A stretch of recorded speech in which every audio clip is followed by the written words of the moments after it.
al doctor Tajer.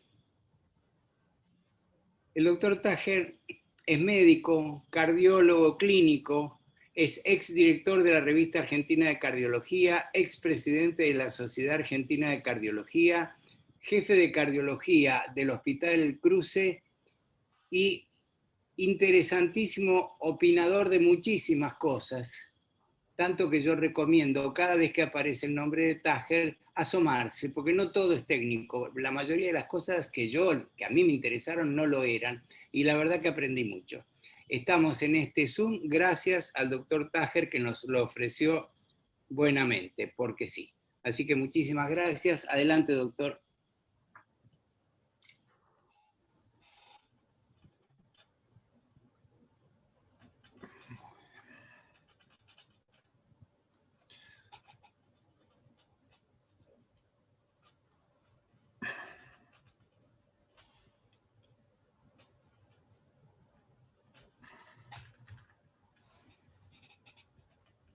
Ahí estamos. Bueno, muchas gracias. ¿Se escucha mi voz? Perfecto, doctor. Muy bien, bacano. Bueno, el tema que voy a tratar de conversar con ustedes es, desde una mirada quizá un poquito más angosta que lo que se ha discutido hasta ahora, es si en la práctica clínica nosotros podemos mantener una asistencia médica sobre bases científicas. Si esto es cierto, siguiendo el lineamiento de la propuesta de esta jornada, que era en procura de la verdad científica. Cuando nosotros enfrentamos el padecimiento de quien nos consulta, el paciente nos relata una historia, nos relata un problema, aplicamos métodos y queremos llegar a un diagnóstico de su tema y le proponemos curarlo o mejorarlo con un determinado tratamiento.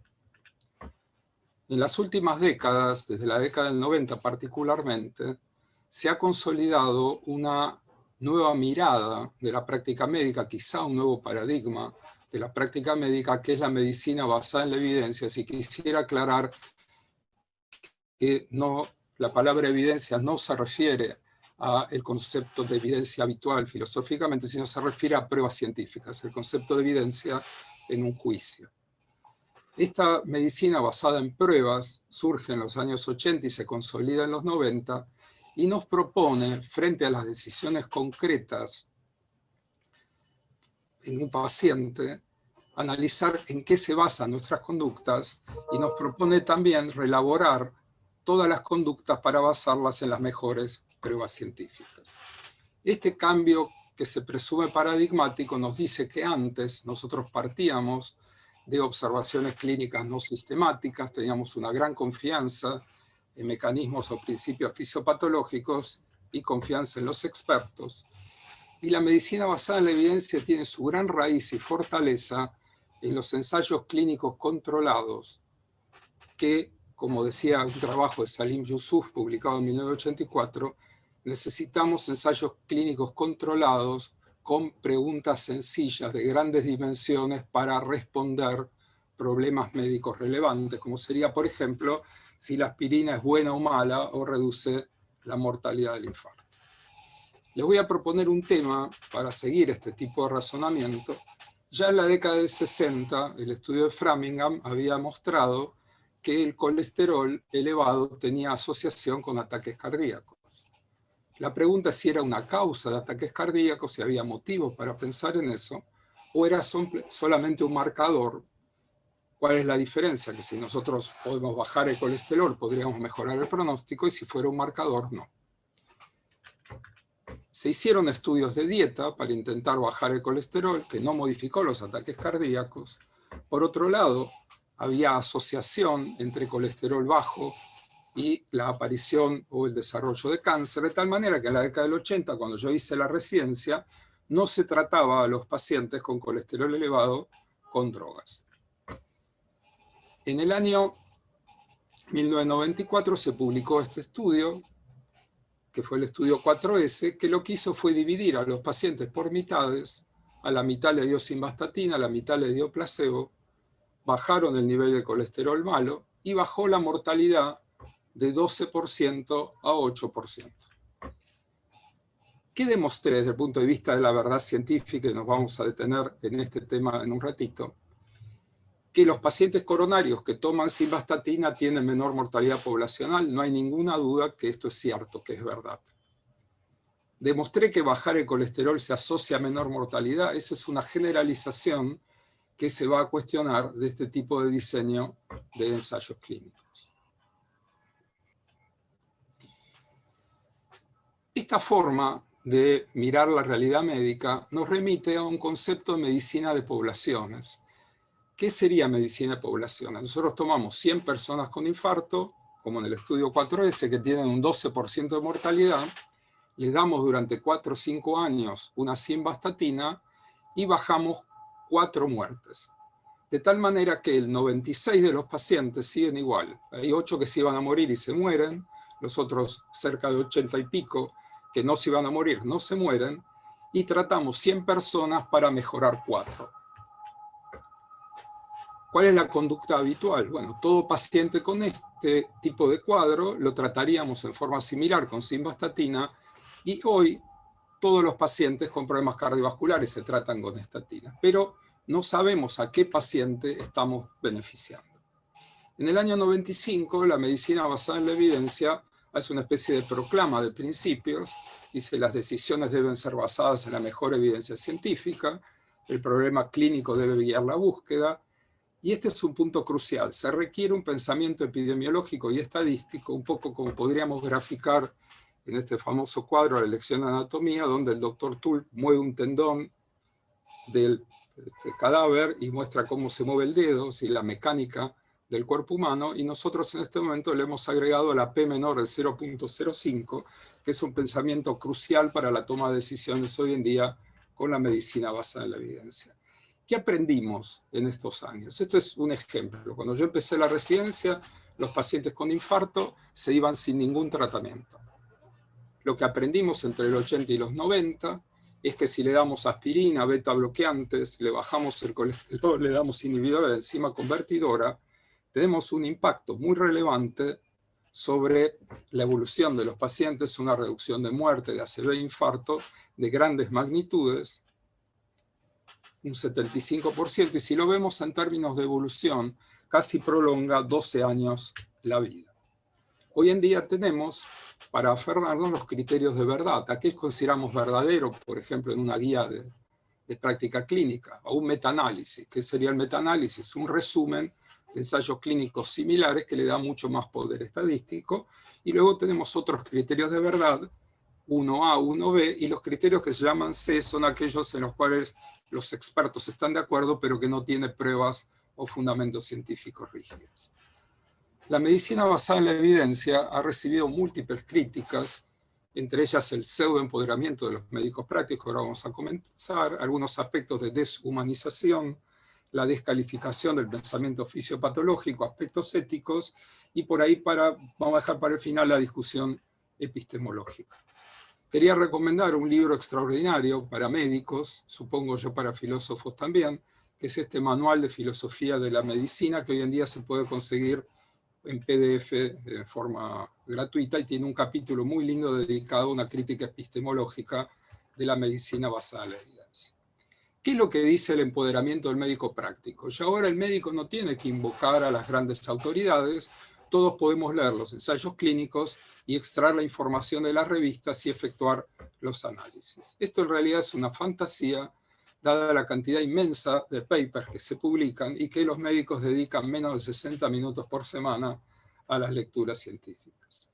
Antes de Internet, si queríamos revisar un tema, teníamos que ir a la Facultad de Medicina y acceder a los 22 tomos del Index Médico, era muy difícil acceder a la información, y hoy tenemos lo contrario, una especie de inhibición por sobreestimulación, donde se publican decenas de artículos por día en cada especialidad, es imposible mantenerse al día, y necesitamos expertos en elaborarle la información. ¿Qué son estos expertos en medicina basada en la evidencia?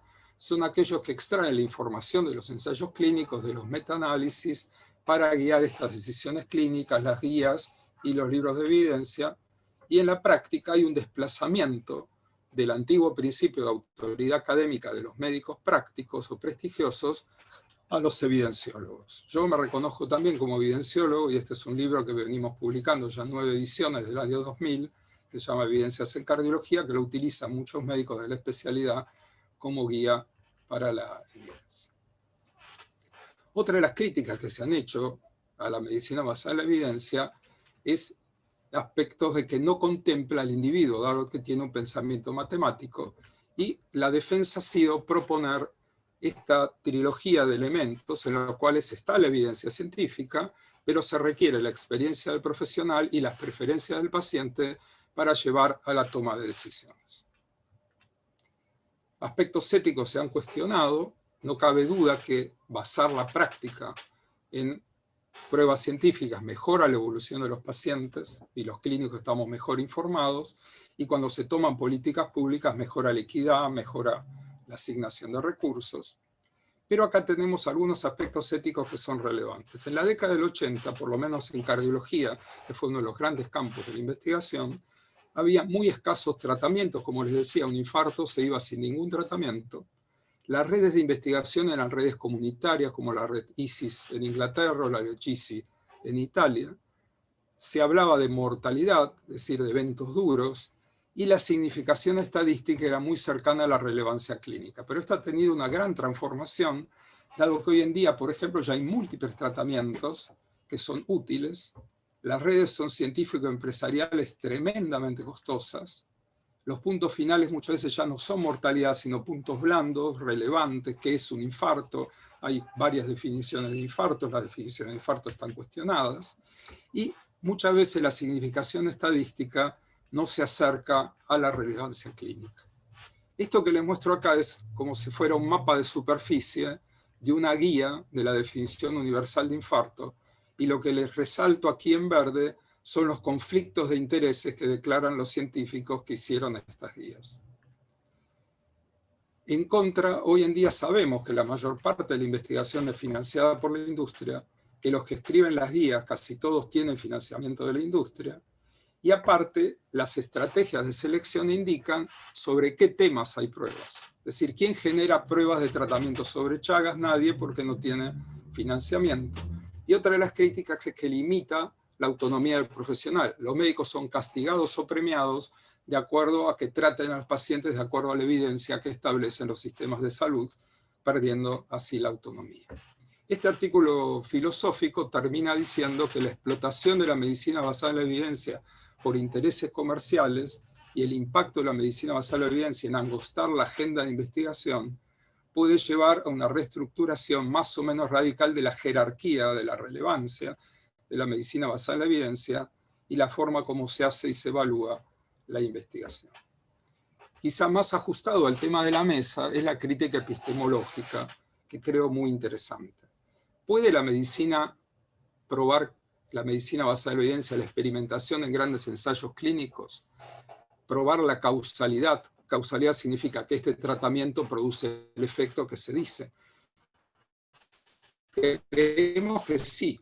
Es decir, si nosotros dividimos a la población en droga y placebo, y los que toman droga les va mejor, creo que probamos causalidad porque el resto de los parámetros son iguales.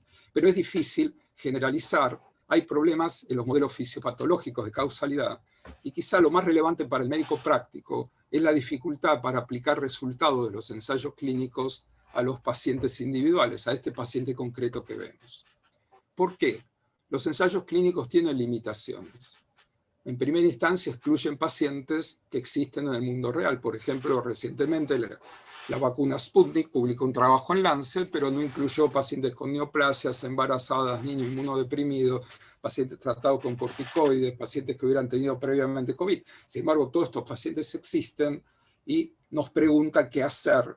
Si ya tuvo COVID, si se tiene que vacunar o no, y aparecen los opinadores que dicen que sí o que no, porque no tenemos pruebas por el tipo de diseño que tienen estos ensayos clínicos. Un tema mucho más relevante todavía es el análisis de subgrupos. Para los que no están familiarizados, esto es lo que se llama un forest plot, donde se muestra, la línea punteada sería la significación estadística, en este caso, por ejemplo, que los pacientes menores y mayores de 75 años tienen un efecto más o menos similar, pero parecería que los varones tienen más efecto que las mujeres. Bien.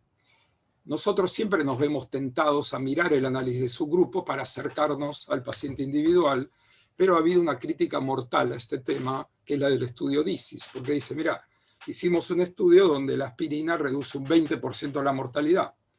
Dividimos a los pacientes en subgrupos de acuerdo al signo del zodíaco, y los pacientes de Géminis y Libra no bajan su mortalidad con aspirina, mientras que los otros 10 signos del zodíaco la reducen un 28%. Por supuesto que no hay ningún fundamento lógico para pensar que esto es así, salvo que uno tenga una gran creencia en la astrología y tenga fundamentos si son signos de fuego, de aire, etcétera, etcétera, pero depende de lo que uno crea, no depende de la verdad científica. Los ensayos clínicos no son aptos para subgrupos. Tienen muchas limitaciones estadísticas, como mostré recién con el análisis de los signos del zodíaco, y nosotros sabemos que poblacionalmente, si tratáramos pacientes similares, tendríamos un efecto similar, pero el paciente que nos está consultando es necesariamente un subgrupo, es una persona de una determinada edad, de un determinado sexo, con estos antecedentes, con determinadas creencias, con determinados aspectos culturales. Hay una crítica filosófica a esta verdad de los ensayos clínicos publicada en Lancet en 2011, que aclara bastante este problema. Dice, la lógica de los ensayos clínicos asume que, primera premisa, la dependencia probabilística exige una explicación causal. Traducido para médicos, si nosotros tratamos a un paciente con un determinado fármaco y demostramos una probabilidad estadística de que mejore, esto da la idea de la causalidad.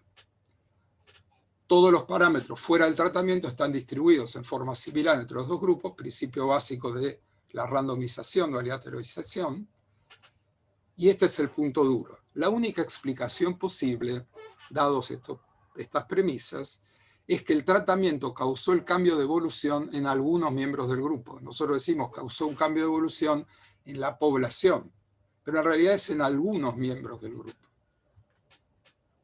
Es difícil sostener que el conocimiento que un tratamiento promueve en forma fiable un resultado es una prueba para nuestro paciente que en nuestros pacientes causará ese resultado. Es decir, que no puede la medicina basada en la evidencia más que dar un argumento probatorio, pero no una certeza sobre qué hacer con el paciente individual. No hay ninguna forma directa de pasar de estos resultados probabilísticos generales a los conocimientos particulares que requerimos en el contexto clínico, dado una serie de aspectos de complejidades para elaborar diferentes factores que están interactuando con esta decisión. Podríamos saber por qué tenemos estos 4 pacientes que se beneficiaron y los otros 8 no, que fallecieron, o los otros que no iban a tener ningún evento. Podríamos saber esto. ¿Qué mecanismo deberíamos hablar? ¿Cuánto costarían estos ensayos? ¿Cómo podemos acercarnos a esta verdad real para el paciente individual? El filósofo Absurde propuso una forma de mirar la decisión clínica en la cual nosotros tenemos dimensiones cualitativas y cualitativas, y por el otro eje tenemos dimensiones globales o grupales y dimensiones personales. La medicina basada en la evidencia nos responde a este tema, que sería lo impersonal matemático. La población tratada de una manera evoluciona favorablemente o desfavorablemente. Tenemos los aspectos cualitativos que hacen del humanismo médico, aspectos que son grupales, el sector socioeconómico, la tradición cultural de ese sector, su nivel de ingreso, etc., y aspectos históricos propios del paciente, su psicología, sus creencias, que tomamos en cuenta en cada una de las decisiones. Pero el tema que estamos comentando recién es el tema personal matemático, este tema de poder individualizar si ese paciente particular o esa persona particular la podemos tratar de una manera, que es uno de los grandes desafíos que podría contestar la medicina de la precisión. Cuando nosotros tomamos una decisión hoy, siempre es subjetiva y en un marco de certidumbre. ¿Qué es este tema de la medicina de precisión? Es un proyecto muy ambicioso que fue lanzado por Obama con $8.000 millones de presupuesto y que pretende recolectar una inmensa cantidad de datos de los pacientes, desde el genoma, transcriptoma, proteoma, metaboloma, microbioma, epigenoma, etcétera, hasta los sensores que podríamos tener colocados en la ropa, en la muñeca, corpiños que detectan cáncer de mama, estudios del aire expirado que estarían, etcétera, una piel electrónica que mide signos vitales, elementos implantables, nosotros tendríamos una especificidad muy grande del individuo. Estamos en ese sentido en un momento muy complejo, dado que la medicina tradicional se ocupaba de los enfermos. La medicina que hacemos hoy en día se ocupa de prevenir. Entonces vemos muchos pacientes, los cardiólogos también, donde le viene a chequeo, mira doctor, tengo un familiar que tuvo un problema, bueno, vamos a hacer evaluaciones antes de que estuviera enfermo, cosa que no es la tradición médica. Y ahora nos encontramos a un gigantesco desafío que es esta humanidad con biosensores. Cabe aclarar que la información que genera la medicina de precisión es inanalizable por el cerebro humano, de tal manera que necesitamos otra instancia, que es la inteligencia artificial, y probablemente una medicina más transhumana, como se comentaba recién, una medicina más de inteligencia artificial que la que podemos llevar adelante los médicos. Se ha intentado hacer investigaciones en medicina de precisión. En cardiología todavía no hay nada relevante, pero sí en antineoplásicos, donde se identifican receptores. Hay otra forma de medicina de precisión que es acercarse al N1 y hacer investigaciones en el entero. Concluyendo, ¿cómo hacemos para enfrentar la consulta del paciente, esta consulta sencilla de un malestar, de un problema, para decirle usted tiene un determinado diagnóstico y se cura con determinado tratamiento? Y no tenemos otro remedio que aceptar que la decisión es subjetiva, que siempre se da en un marco de incertidumbre. Para concluir entonces, diría que frente al paciente, la medicina basada en la evidencia nos aporta un marco de confianza para la adopción de conductas, verdades científicas, en un número limitado de problemas estudiados y con las limitaciones de subgrupos que comenté para aplicar al paciente individual estas pruebas científicas por el concepto de medicina de poblaciones. Para cada decisión, aún la más pequeña, se nos presentan siempre estas 4 dimensiones en un marco de incertidumbre, y es así como tomamos decisiones frente al paciente concreto. Gracias.